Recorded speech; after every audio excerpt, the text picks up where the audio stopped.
નામ જાય આ એ વાત હાસી છે, ખોટી નથી, આમ નામ જ જાય છે. એમ નરસિંહ મહેતા કહેતા હોય કે વૈષ્ણવ વજન જેણે કહીએ પીડ પરાઈ જાણે, પર દુખે ઉપકાર કરે તોય મન અભિમાન ન આણે.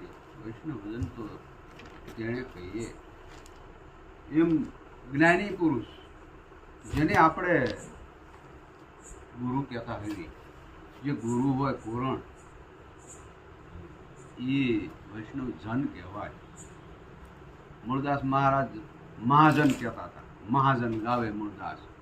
એમ જ્ઞાની પુરુષ હોય ને પર દુઃખે ઉપકાર કરતા હોય છે.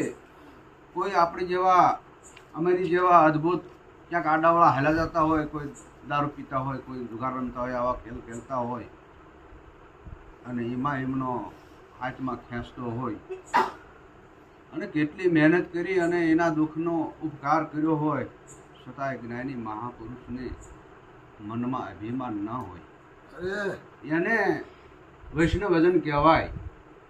કારણ કે 100 શિષ્ય કર્યા હોય, 2 શિષ્ય કર્યા હોય, બધાય તો હરખા ન નીમળે, છતાંય અમુક એમાંથી નીકળી જાય છે.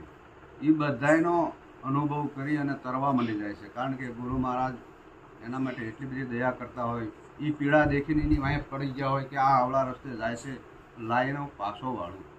કેટલી મહેનત કરતા હોય, કેટલું દુઃખ થતું હોય, કોકની પીડા ભાળે, છતાંય એને માથે ઉપકાર કરે અને એટલું બધું કરે તો એના મનની અંદર જરાય અભિમાન ન હોય.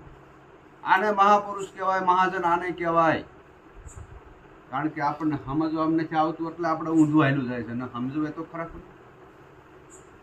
સકળ લોકમાં વંદે સૌને, નિંદા ન કરે કેની રે, વાસ કાસ મન નિસર રાખે, ધન જનની તેની રે. એમ